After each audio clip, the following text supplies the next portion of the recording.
Welcome back to Daytona, as we are having just a bit of a moment here between the completion of that most recent run to the medals in Touring 2 and, again, that great race in Touring 3. Next up will be Formula Continental, and we'll be doing the official start of our coverage here in just a minute or so. But, it's interesting. That's one of the great things, obviously, about the runoffs, Jeff, is you go from a sedan class where it's all about big American pony car V8 muscle and the like, and the next thing coming up is wicked quick, historic Formula type car racing. It's such a great blend. It really is. And, of course, you'll see the 2-liter Ford Z-Tech motors in these Formula Continental cars with some wings. They got some aero on the front ends of these cars, and it's great to see the sort of ladder system that you can get into that open-wheel racing. And this is sort of the second step, if not the third step, in SCCA club racing if you want to go from, say, Formula V to a Formula F car, then Formula Continental, then into Atlantics. So one of my favorite classes, Formula Continental. It's got the aero. You can adjust the wings a little bit. You can play with the horsepower, do the settings on these cars.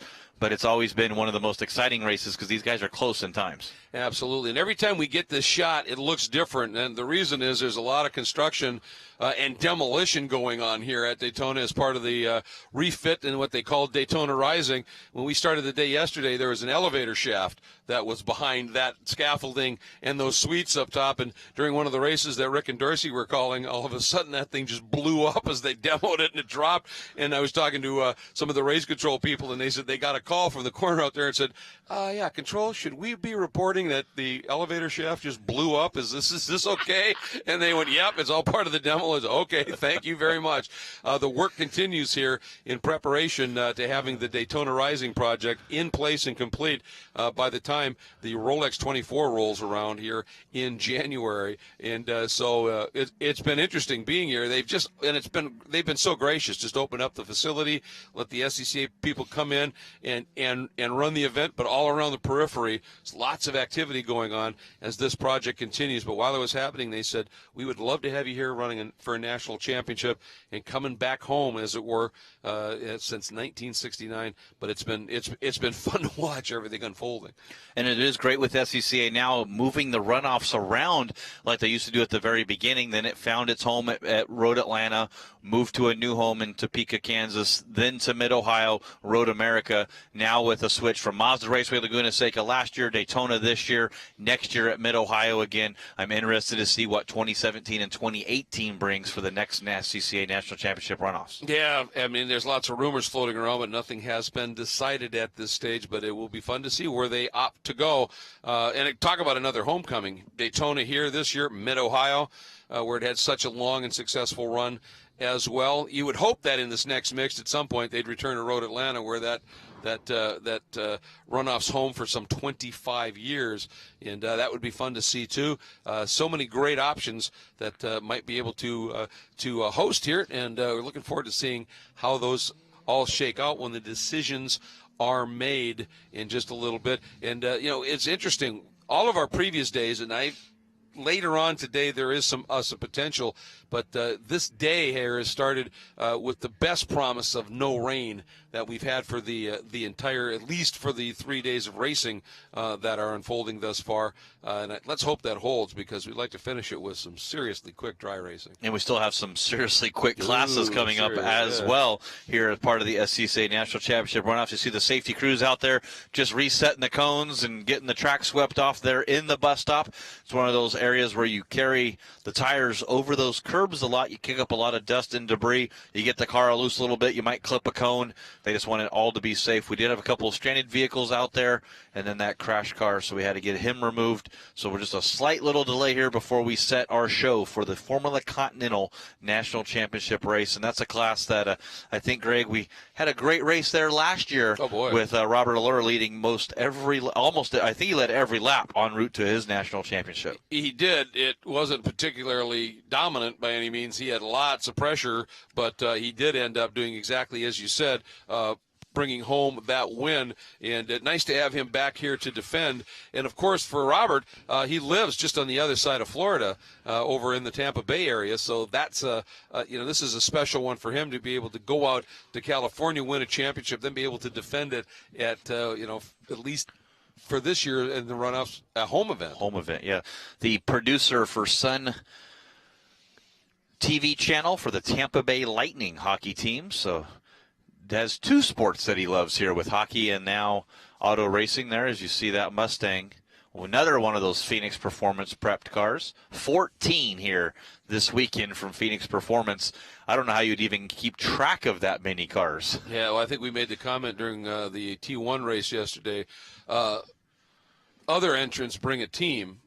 Phoenix Performance brings a grid. They bring their own race. Yeah, that's it. But now they have that car up on the flatbed, so that was the last bit of cleanup that needed to be done. Again, a huge shout-out. You see all of those workers standing there in white?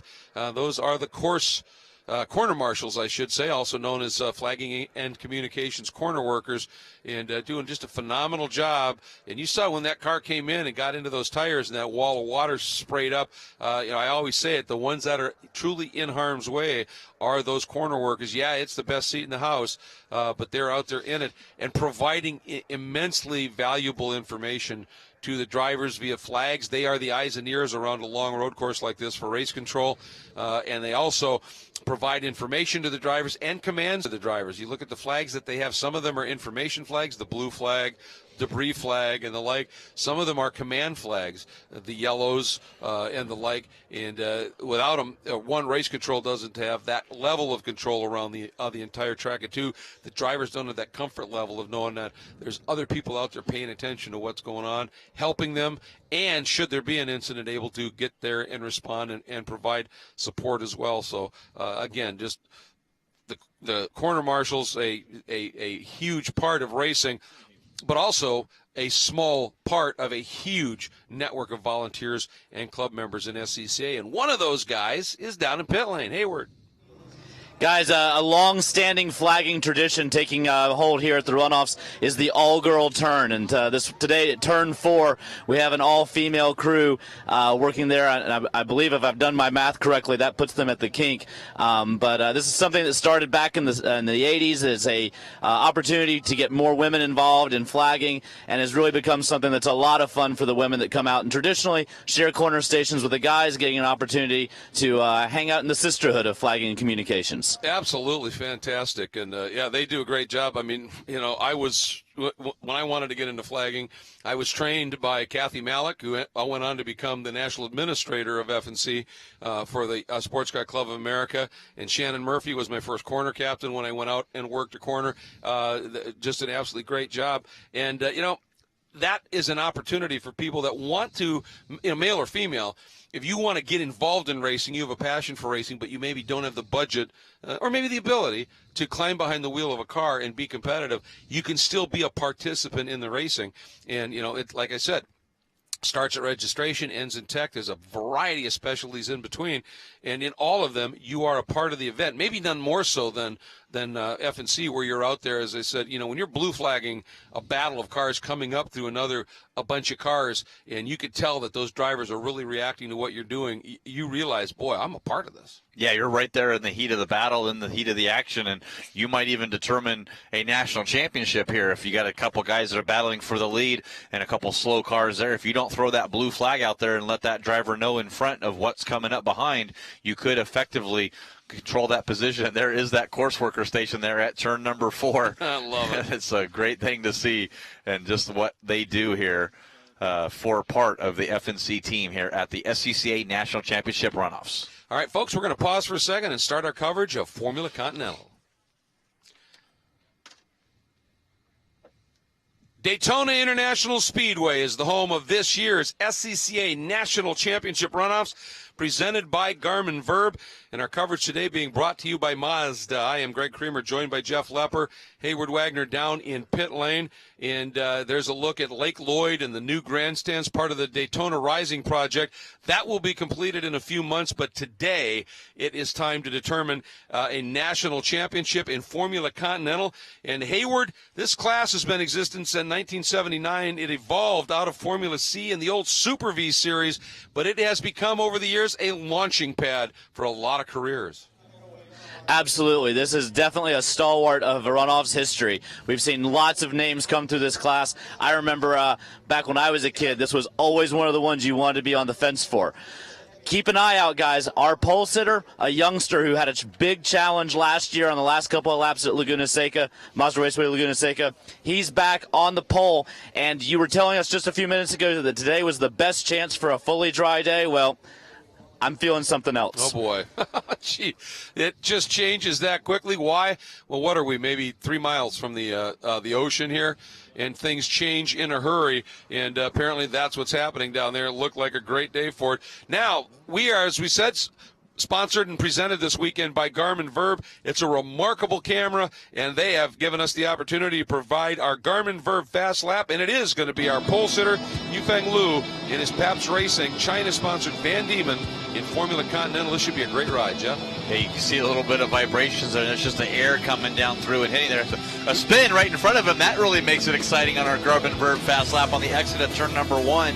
And you see that front wing just tipping out through the front there. The downforce on the front of these cars, you're able to brake a little bit later into these braking zones. Use that front downforce to get that grip, and then come down through here, the exit of the International Horseshoe into the kink, where you're going to want to utilize that rear wing on these Formula Continentals to get that rear downforce and plant the rear tires and come down through the kink here, flat on the gas, 4th gear. You can see that on his dash.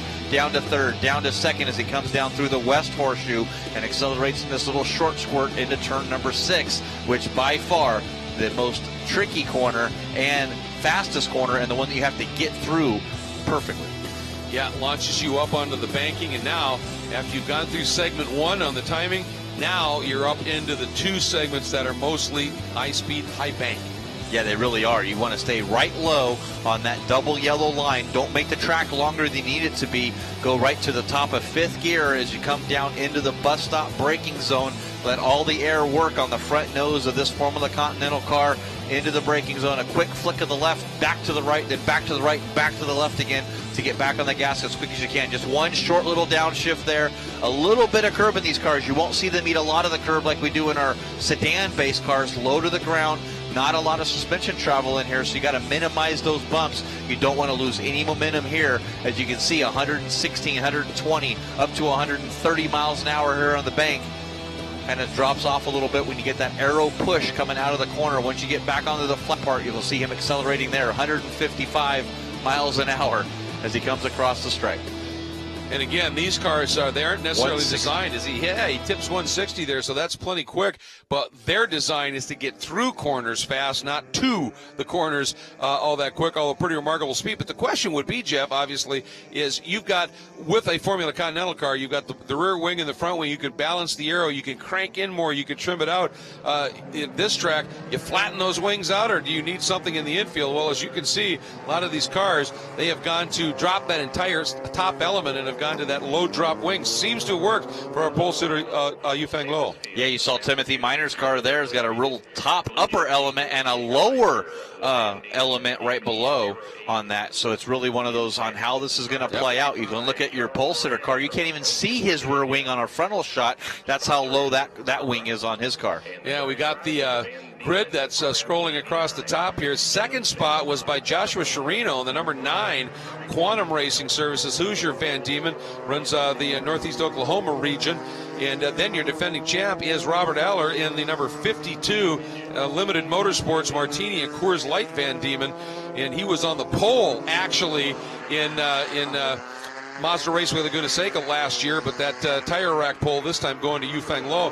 Then it's the 88 of Tim Miner, Falls Church, Virginia. The automotive specialist, Quicksilver, Ford Citation. Then the 11 is Robert Armington out of El Dorado Hills, California, runs San Francisco region in his Premier Power Systems Van Diemen. Starting in the 6th spot, the driver who is Super Sweep eligible, the number 45 of Charles Moran, out of Oakton, Virginia, Old Dominion region, in his Van Diemen, sponsored by Barbara. That's nice. And he is going for that Super Sweep, as I mentioned. Qualified 7th. The 46th is Douglas Rocco. He runs out of the New England region in the Blue Chip Diesel and Jägermeister Van Diemen. Starting 8th, the number 30 of Chris Sharr. Now his first runoffs in the Caribbean Motorsports Morgan and Stanley Van Diemen. 9th, 51, Mark Stern for Hilton Head Island in the BPC, Motorworks Van Diemen. And then he too in his first runoffs. In 10th, his first runoffs, the number 26 of Alain Matre.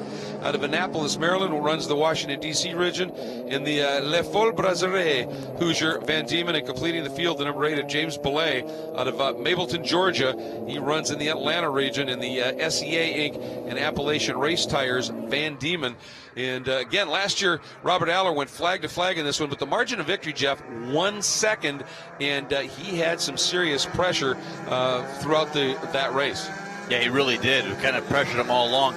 Robert Aller, though, did lead every single lap there at the Mazda Raceway Laguna Seca. So Robert Aller leading every lap, led by 1.3 seconds there at the stripe to clinch that national championship, and then comes back here from nearby Tampa Bay, Florida there.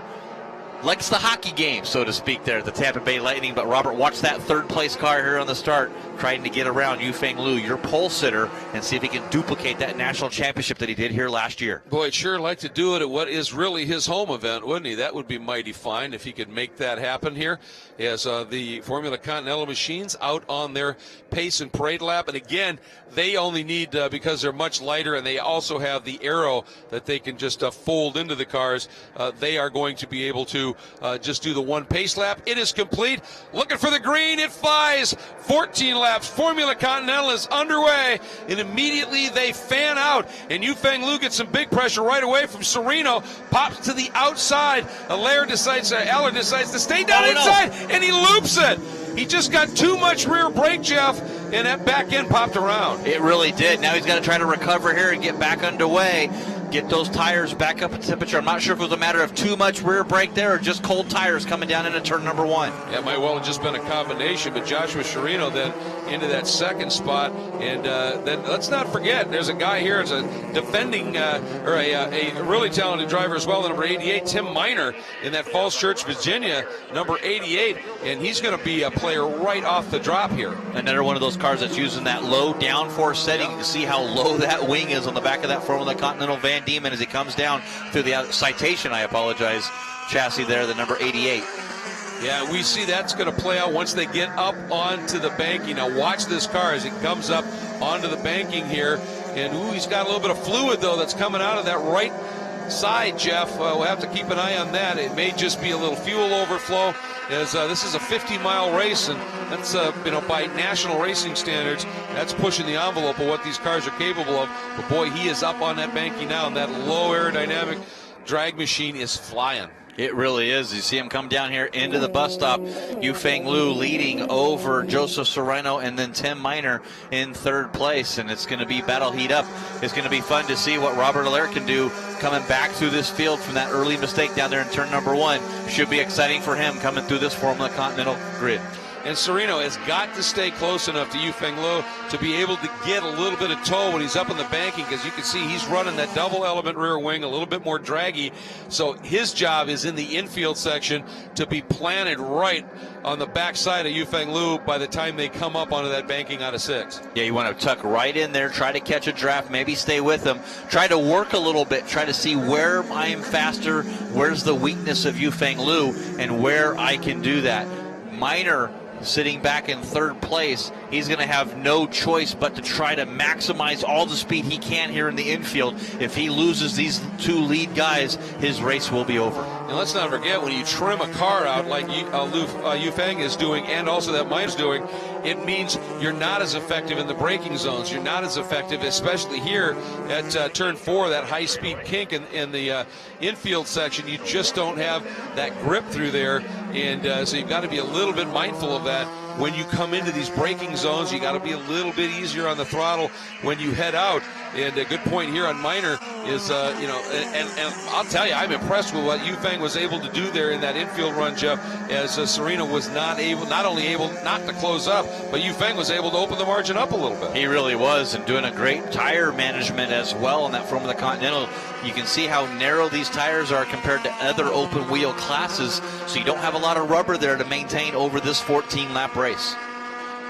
That's a good point. When you're running low downforce, things can get a little bit pushy on you, and then they can go to snap oversteer. And every one of those transition points, if you're not real smooth, it just starts to overheat the surface of those tires. It really does. You see that on this track with the way the surfaces are. You got the different transitionals as well, going over paint, back to asphalt again. You got the concrete down there in pit lane to turn number 1. So the different variants of asphalt and pavements here at Daytona National Speedway also taxing on these tires. Yeah, and looking at it, Yufeng, that pole time of 154.4 was a good lap, but Sereno at a 154.6. Then you had defending champ Aller at a 154.7. I mean, it wasn't like Yufeng just dropped everybody and disappeared here. And now Sereno actually is able to close that up just a little bit. He's close enough now to be able to get a little bit of a tow. He's getting a little bit of draft, comes down to the inside. I believe that's Rob Allaire that's coming down there. Yep. Working his way back up through the field just as a charge as he comes down through turn number 1 there. A little bit loose but nice and grippy, but he looked the fastest down there through the infield part of this track and down into the International Horseshoe. So here's what happened to Allers at the start.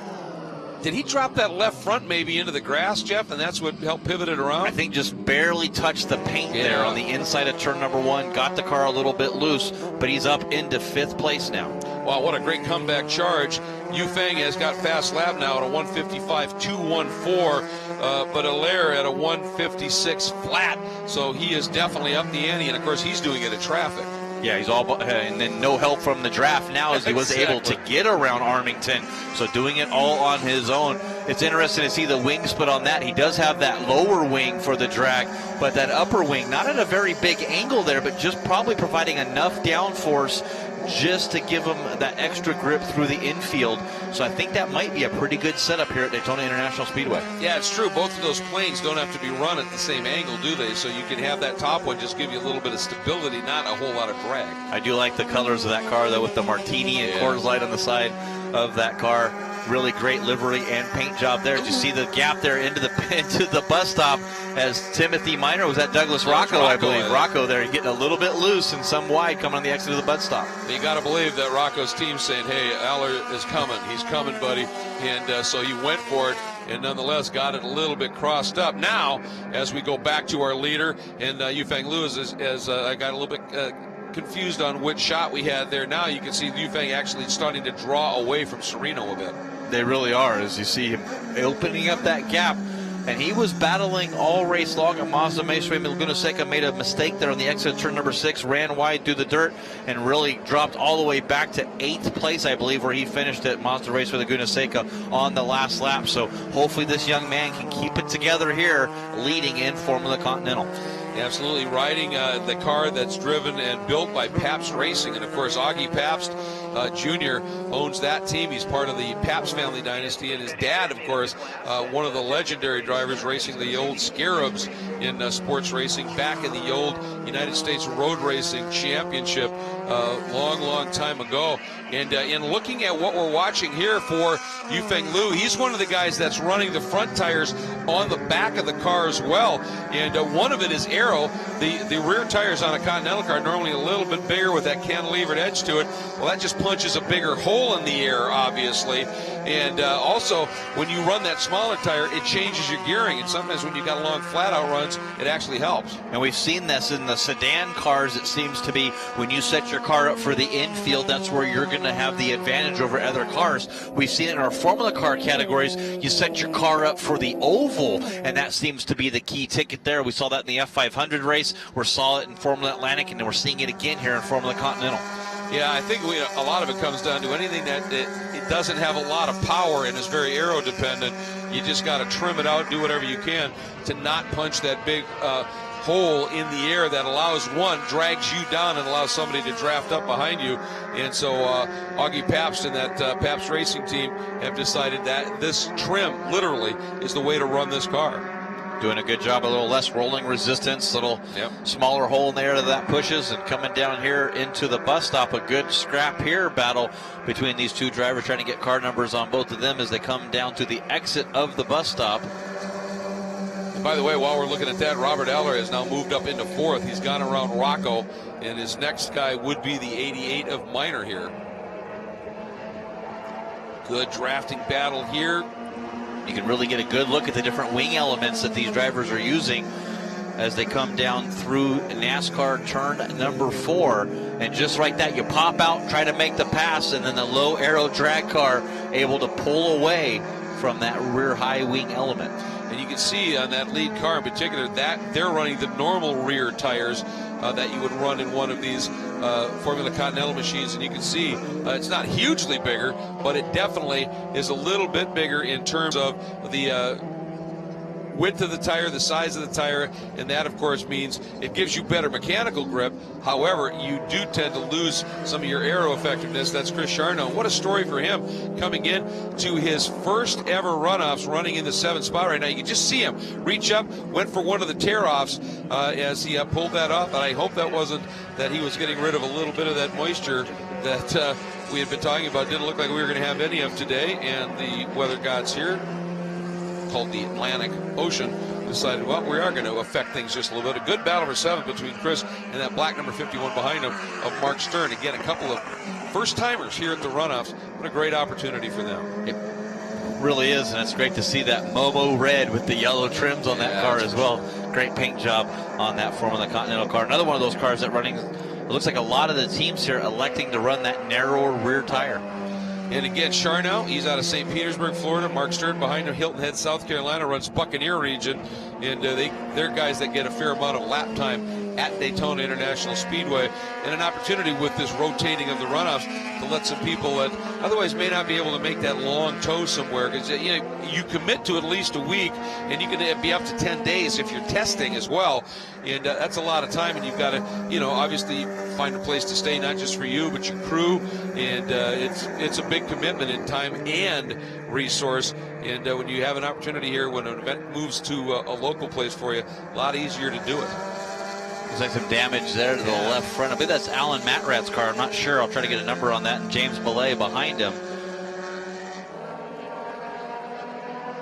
Yeah, that inside of that front wing looks a bit askew, doesn't it? Little damage there. You come run wide, kind of run wide through the bus stop there, and that is Alan Matrat car. James Belay right behind him. But you could clip a cone, maybe just click that end plate off of that front wing, and that'll affect you a little bit on the road course, but it might trim you out a little bit here for the oval. Yeah, exactly. And definitely something amiss there, but doing a nice job of driving through that problem. And that's one of the things when you're running a car, as they call it, wings and things. And sometimes things happen out there, and you better be able to learn how to adjust and make that car still work for you at this stage. I think that is Tim Miner, and coming up hard astern is Robert Aller, and this now is for a medal. Miner in that white machine sits in that 3rd spot, the bronze medal position, and Aller closing big time on that Ford Citation. Aller in his Van Diemen. Yeah, Robert Aller has to be head down, trying to hit that mark. It's a little bit of the red mist there. Knows that it was a mistake made all on his own. Wants to try to recover here the best that he can, not only for himself, but for his crew. And you put yourself in a position, you never know what might happen up near the front of this race. We've seen leaders dominate here and then throw it away at the end or have a mechanical failure or a flat tire. As Aller getting that draft as they come out to the outside. And I got to think maybe it might be a better choice to really tuck in behind that Ford Citation and get a draft and try to run down 2nd place. Yeah, the gap between Sereno and 2nd and Miner right now is the better part of 8 seconds at this point. And so I think Robert Aller, maybe, as we're taking a look, coming up on half distance here, next lap by, is going, it's going to be tough for us to make up 8 seconds when Yu Feng continues to run laps a little bit quicker than we do, as does Sereno. And maybe he's thinking, let's just get 3rd here and settle that. And then if Miner can stay with me and we can draft and maybe be able to do something with Sereno, well, we'll give it a bit of a go. But I think Aller wanted to make sure that 3rd at least was his. I don't think he cares. He's got his head down. He's trying to go as quick as he can to make up for it, and he really is pushing this car as hard as he can, trying to work his way back up. Last lap by, he was quicker than your 2nd place car by about 0.2 of a second, and he already got around Tim Miner. And there's problems there for James Belay. You see smoke coming out of the back of that car. Looks like a motor failure. Pulled off onto the super stretch there out of NASCAR turn number 2. Yeah, I think it was at the approach up into that bus stop area. So We know there are workers over there, and there are EV crews if need be, but it looks like, as you said, a mechanical he was able to just pull off by himself. As we now watch Robert Aller, let's see if we can figure out what happened. Yep. Well, that's a pretty good plume of smoke, Jeff. Yeah, it really is, and that definitely looks like it's just a failure there. And you can see the smoke filling the cockpit. He's trying to get out as quick as he can. Not sure if it's a fire or if it's an engine failure, which is what it looks like to be. It also could be an overheating. That could be steam coming out as much as that smoke went through. But good to see him get out under his own power and clear that car. Yeah, at least that's bright white is good when you see the smoke coming out of those machines here. And interesting in this category, Jeff, you've got a couple of different derivations, if you will, of the power plant in these cars. Yeah, we've had the Ford different motors with the Z-Tech running at the front of this fair. I believe Belay's car there is the Pinto-powered Ford. So different drivetrains and different layouts, but of course always utilizing that Ford 4-cylinder. Yeah, it's been the mainstay of this, and we have a full course caution now. And hey, guess who's liking that? Robert Aller suddenly sensing an opportunity here. So we're going to step away, get our break in here while we're under full course caution. We'll be back to Daytona. This race just got turned upside down. Stay put. The 2015 SCCA National Championship Runoffs, presented by Garmin Verb, is being brought to you by Mazda. Mazda, driving matters.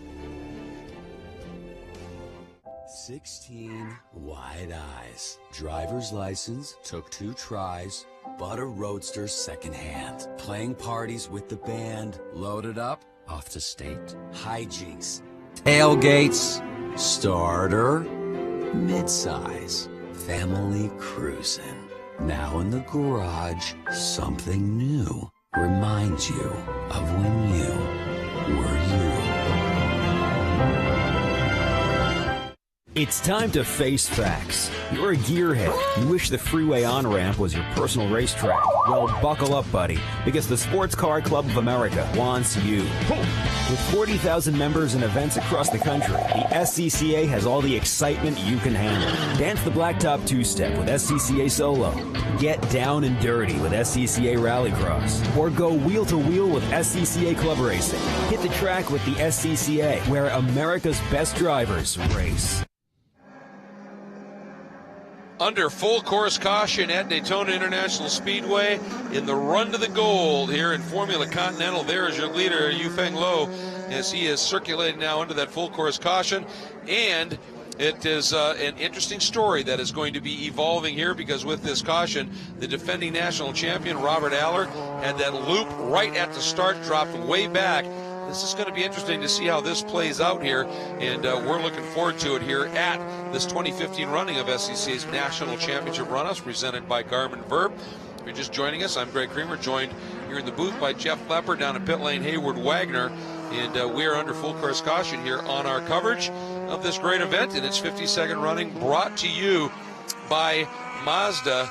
Boy, and Yufeng, he is just absolutely flogging this car here, and we continue under a full course caution, and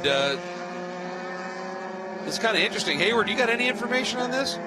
Yeah, guys, I don't really know what's going on. If you look at the start stand, there are double yellows on the start stand, but if we look down the pit road, the pace car is still sitting on pit road, so I do not believe there's a pace car out in front of these guys. So I don't know if they're doing just a pause without a pace car. The Robert Aller's team is really hoping to see a pace car. I went over and asked them if this caution changed the race for them, and they said a pace car would be nice. I talked to the crew for Yufeng Lu, and I said, does this put your race at jeopardy? And they just kind of shook their heads and no, we've got this one. Well, they certainly have shown some pretty good speed they have at this stage. I have a feeling, well, they say we are going back. This is brand new. Never seen this happen here, where we haven't put a pace car out on the track. And the report is now we may be going back to green. This is brand new. I'm a bit confounded here, Jeff. Yeah, it really was. I saw him go down through turn number 6, seeing how fast he was going, wondering what's happening there, because there was no double yellows there. So I'm not sure if they felt that there was fluid on the track and decided to go to full course yellow, and then they got the report from the course workers and the safety crews on site saying that it was okay. But to have an ambulance down there on the exit of turn number 2 and safety crews walking on the track and not have a pace car out there, maybe the crews thought that it was clear enough that they didn't have to have and require a pace car.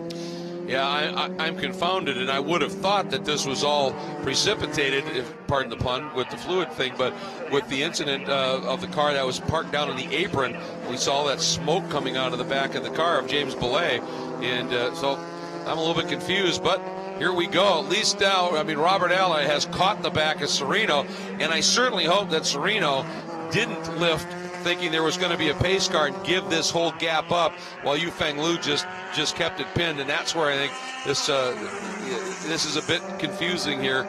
And anyway, whatever, we're going to watch Robert Aller now as he and Sereno now duking it out for that silver medal. But Yufeng Liu, I think he may have even stretched his margin here under this caution, which is bizarre enough.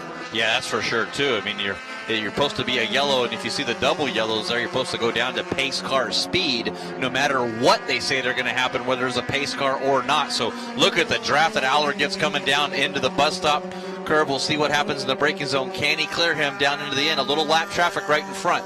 And Aller able to sneak through. Now it's control the car through the bus stop, does that beautifully, and carries a huge head of steam out and is just going to motor right on by Mark Stern. I think Mark may have picked up some sort of a little issue there, and he is just off the pace in a straight line. And Mark, certainly a very capable driver here. But now Sereno has that toe back, Jeff. He pops to the outside, and let's see if he can make that pass stick. Aller down to the inside, keeping that right front tire down low enough and inside. Now he has to give, but he just swings up to the outside. Yeah, these guys need to get nose to tail if they're going to have a chance to run down Yufeng Liu. And look a little wide there for Aller as he goes to in through the marbles. You saw the smoke coming out of the back, and that's just the dust and the pickup there on the exit of turn number 1. Go nose to tail. Aller knows that he can get around him on the draft coming out of the bus stop. He did it before the bus stop. I'm sure he can do it after the bus stop. Now, just tuck in behind the gearbox of Sereno and run down your leader. And coming up on the back of some lap traffic, going wide right down the middle of that straight and making it virtually impossible for these guys to get by clean. Finally moving over and easing out of the way. That was Alain Matre, and gives them room here. But yeah, I think you're right. I mean, Aller's trying to race here and going after Sereno, and they'd be much better advised to just get in line and just fly right now, trying to get back on and have a shot at Yufeng Liu. Yeah, Aller did have that incident there in the first corner on the first lap. However, Yufeng Liu has set a fastest lap of the race at a 1:55.957. I apologize. Aller has the best lap here. No, it is a 1:55.135. Yep. But last lap by, Aller was the quickest car on the track by 0.2 of a second. So each lap, he's able to just trim a little bit of Yufeng Liu. But here's that draft again with Sereno. He's going to tuck right back on the gearbox of Aller and go right around him again. And now if they're doing this intentionally, Jeff, where you let the guy come up behind you, push you a little bit, he pulls out, swings around, you tuck immediately back in, and you just sort of play that rotation game, it can make you actually a little bit quicker here. So maybe this is by design. Now running side by side like this, that's not what you want to do. I think what you would want to do there, but Aller just wants to be in front right now. I think that's his biggest deal. A little bit of lockup that time from Sereno. Yeah, locked up down into the brakes there, got down to the braking zone. Now he's tucked back in behind Aller, and that could be quicker. Let's see the lap times here. They were 2 seconds slower than your leader that last time by, so I don't think that strategy is paying off. Well, I think it was that long side-by-side run. You've got to just stay line astern as much as you can. Interesting, you're seeing, there's more than just those two ideas for those rear wings, just the lower element or the double stack. Aller's has that upper element much higher up in the air. You took it at Sereno, he's running two elements. They're just a lot closer together, stacked lower, if you will. I guess it all depends on what feels more comfortable for you as a driver. I think that helps him in the oval as well, able to use some more of that straight line aero speed to tuck back in behind Aller through the oval. We'll see that here as he comes through NASCAR turn 1 and turn 2, and then if he can get a good exit out of the bus stop. But Aller able to pull a big gap now over Sereno, and he might have lost that draft now. Yeah, I think it's just a little bit too far back to be able to pull much at this stage, as Robert Aller whistling down the super stretch here, and thing is, he's still got to get through that bus stop clean if he wants to just make sure that Sereno doesn't have a run at him. And Sereno's been getting through that bus stop very quickly, does it again. But what is that, about maybe 10 car lengths, Jeff? I don't know if he's going to have the ability to make that up. Yeah, I think he broke that draft. Good job by Rob Aller. And what a drive. Spins, goes to last place, works his way all the way back up for the silver medal contention right now here with a little over 2 laps remaining in this national championship Formula Continental race. Boy, this has been a great battle that they've put on, but Yufeng Lo has just controlled things in that Pabst Racing China-sponsored Van Diemen up front, that number 13. But this battle is becoming interesting here because Sereno, even though Allaire was able to run him down and pass him now, and again, I just hope Sereno didn't lift, and when those double yellows came out, when others didn't, and that gave it up. But Sereno now has been able to find a little bit of pace, Jeff, and isn't dropping off of the back right now of Robert Aller maybe as quickly as we might have thought. Good look there at Chris Charnow up into 7th in that number 30 Momo machine, having a good run. As we go back to this battle, let's check in with Hayward. Hey guys, I just ran up to the 3rd floor of the tower and talked to a couple of the stewards up there. The situation with the full course caution is that they wanted to utilize that just to get the emergency vehicles out to that vehicle in case there was a fire. As soon as they had the vehicles there, the incident was far enough off the circuit that we could go back green. They didn't want to slow down the race by putting the pace car out in that process. Okay, thanks for the update, Hayward. Appreciate it. And for making that run up there, as well as we're watching Robert Aller. See, now just eases away from Sereno a little bit. So Aller, unless something happens here, is we are starting. As soon as Yufeng Lu comes around, it will be starting. We will be completing lap 13 of 14. So we expect, I would think, a white flag coming out shortly. But Robert Aller now just trying to solidify a hold on at least 2nd. And you've got to be in that position. You never know. On the last lap, we have seen stranger things happen. And, if he wouldn't have fought hard for that 2nd spot, should a problem happen to Yufeng Lo here in this last lap, instead of being in contention for a win, you're only in contention for a 2nd. So he's pushing hard. But Yufeng Lo has just been executing like clockwork. Yeah, 1:55.6 that time by waiting for Rob Aller to come across the stripe to see what his last lap time was. And he does a 1:55.9. So your leader still 0.3 of a second quicker than 2nd place. And he's pretty much done that lap after lap. Yeah, Aller's been able to work his way back up to 2nd, but Yufeng Lu leading this race, able to do faster lap times than everyone else in the field. Not a surprise, Aller has owned the segment that includes the entire infield section with that more aggressive aero package on the car, but he hasn't been able to show that kind of a pace in the other 2 segments where it's all about the slipperiness of the car, and Yufeng has been one of the absolute best in that portion. Now he's coming up on Chris Charnow, but he's catching him in the good spot, Jeff, where you got lots of room up on this banking to execute a pass. You're not really going to get trapped here too badly. No, and you have a 12-second lead, so you just want to time it perfectly, get it right, give plenty of room there to not affect it. You might get a little bit of a push there from the back of the draft, as well as he comes down through NASCAR turn number 2 into the bus stop chicane. We saw that on our Garmin Verb fast lap. Just a 1 down quick shift. You flick the wheel to the left here, a little bit of that curb back to the right, a whole lot of curb on that one, and then you eat all the curb on the left side on the exit. There's a cone in the way, so you're not able to make that normal line that you would take. And up onto the high banks for one last run through Speedway 3 and 4, and heading toward the finish line. And a checkered flag here at Daytona for Yufeng Lo and the Pabst Racing China-sponsored Van Diemen. Down the chute, into the tri-oval, the checkered flags await, and a national championship for Yufeng Lu. And Jeff, you talked about it, obviously. Last year, he had a fast but troubled run at Mazda Raceway Laguna Seca. Well, he learned from that and has brought home that medal, bringing home another medal, a silver to go with the gold he won last year, Robert Aller, and a good run for Joshua Sereno out of Tulsa, Oklahoma, and that Quantum Racing Services Van Diemen to complete the podium and get that bronze medal. But the day belongs to Yufeng Lo and that Pabst Racing team. Just a great run. Yeah, did an awesome job there. Led flag to flag Robert Aller had that little problem there at the beginning, but what a drive coming from last to first or second place. Just missed that 2 in a row by there. And I really honestly think even if he didn't have that problem, the laps that Yufeng Liu put down, he would have pulled away anyway. So that's probably where they would have finished here at the end of this race. Yeah, it would have been interesting. The only thing that may have affected that was if Aller could stay close enough to Yufeng in the draft and stay with him. Aller was quicker in that infield by a bunch, and but that's why we race. Coulda, woulda, shouldas, and it really, it comes down to what happens at the checker.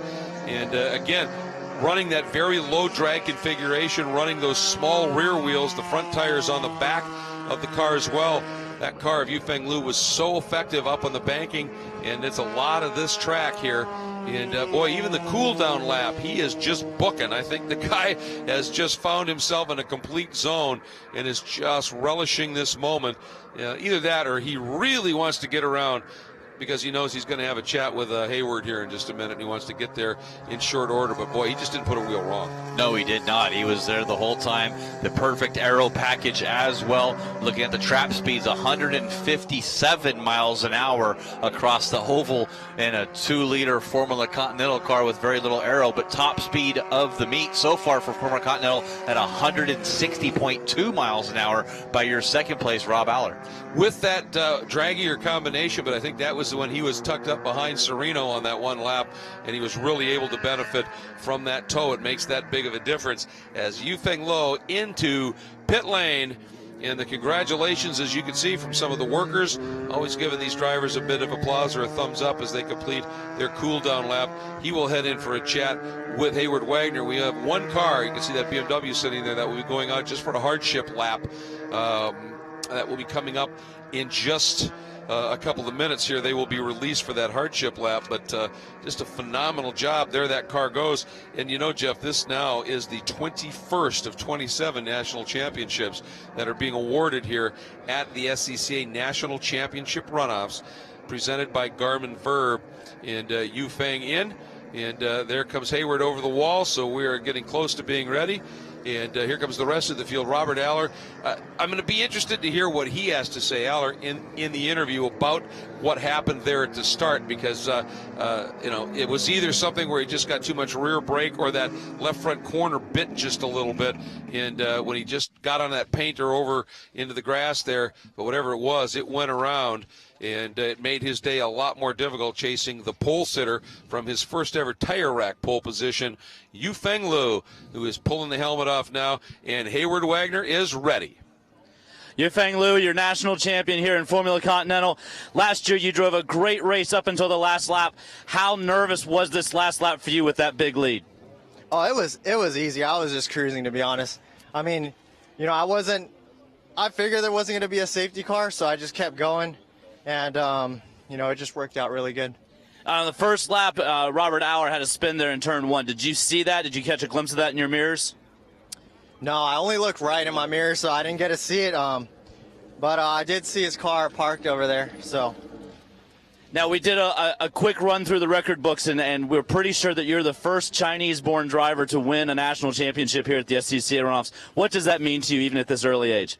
Oh, I mean, it's great. I wasn't expecting it, but yeah, it's a great thing.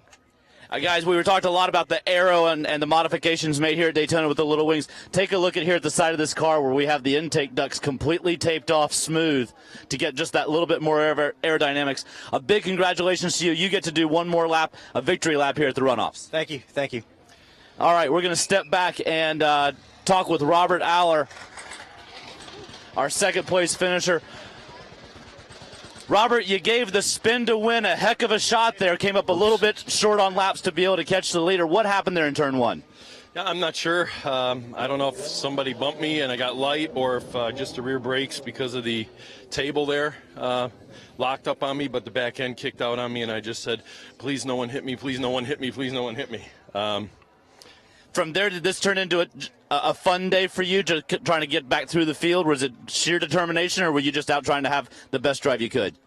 Every day in the race car is fun, but I just tried to make it up. I just tried to make up as much as I could, and I hoped for a podium. Josh Serino, he's been fast all around the country. Tim Miner's a superstar. The fact that I can finish in front of them after that is quite a feat. Yifeng, I mean, all week, been super fast. I knew it was going to be tough to catch him, but we tried our best. Were you surprised to see the full course caution without a safety car? Very surprised. I was actually waiting for that, kind of cooled off my tires, and despite my coaches telling me what I should be doing, I was so dead tired, I just kind of waited, and then they're like, we may not have a safety car. So I had to try and catch Josh sooner. I kind of messed that up. I was surprised not to see a safety car. That's the first time I think I've ever been in a race full course yellow without a safety car. So. Well, congratulations on back-to-back podiums here in Formula Continental. Thank you. All right, we're going to find Josh Serino. Josh Serino sat on the front row at the start of this race. Robert had a little bit of problem, and from there you just seemed to be chasing that red car in front of you. How was this race for you? It was good. I drove the tires off of the car trying to catch Yifeng. He's a great racer. I know he's raced a lot in Pro Series, so I was happy with the finish. When that double yellow came out, I thought for sure the pace car was coming out, and I was like, okay, slow down, conserve the tires. Never came out. I'd slowed so much that Rob caught me in the 2 laps, and unfortunately it just didn't work out like we wanted it to. But still, it was still a great race. It was super fun. I'd like to thank Hoosier, Elite Engines, Quantum Racing Services, my family that's here, everyone that came. Great. Well, congratulations to you on a third-place podium finish here at the SCCA Runoffs. Thank you. Well, as you could clearly hear, both Robert Aller and Joshua Serino massively surprised when a double caution came out not to see a pace car. Us too, and clearly both of them reacted as we take a look at the results. You, Eller, and Serino getting the medals. Miner and Armington. Good drive by Robert Armington up into 5th. Rocco hanging on for 6th. Chris Charno in his first runoffs. A good solid top 10. Matre Stern and Belay obviously had that issue in the race and didn't get many laps done. But both Serino and Aller said they saw the caution. They slowed down as you would waiting for a pace car, and that messed them up. And obviously it was something new for us to see as well. And it certainly affected the outcome of this race, as a pace car would have possibly as well. So, we have to say that. But, Jeff, it all started, a great start from the pole by Yifeng Liu, but that moment by Robert Aller, which I guess we're going to see right about here, that was maybe the one that really changed the tenor of the race. It really did. And he said he wasn't sure if he got hit or not, but he did not. He was all by himself, but he's able to get around number 88 there, Miner, in for that 3rd position. Ran down Serino, gets the draft here into the bus stop, gets it done before the finish, and there's the problems with Belay there that we had that full course yellow, but it was Yifeng Liu getting the win. Boy, what a day that this young man put in. What a future he has as we have awarded the medals in Formula Continental. Lots more yet to come here in this final day of national championship competition at the 2015 running of SCCA's National Championship Runoffs, presented by Garmin Verb. Big thanks to Mazda bringing us our live TV coverage here at SpeedcastTV.com here on the weekend. Huge thanks to them as always. And Jeff, a huge thanks to you as well. And Hayward Wagner down at pit lane, great job. I'm Greg Creamer. We're going to wrap things up for Formula Continental. Thanks so much for joining us.